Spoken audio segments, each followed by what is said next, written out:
Guys, ganito yung paghiwa ng bangus guys. Pag nahiwa yung kamay mo, hiwa. Sobrang talas ng kutsilyo ko guys.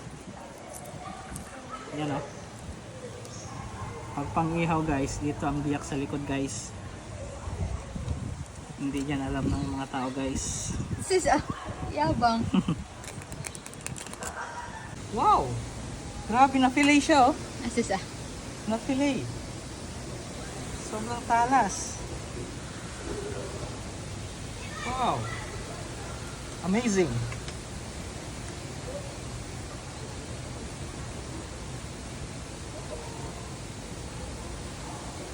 Amazing. Ay, wala nang laman. Tinatanggal, pinalinis mo. Nalinis na pala. Hindi, meron pa. Amazing.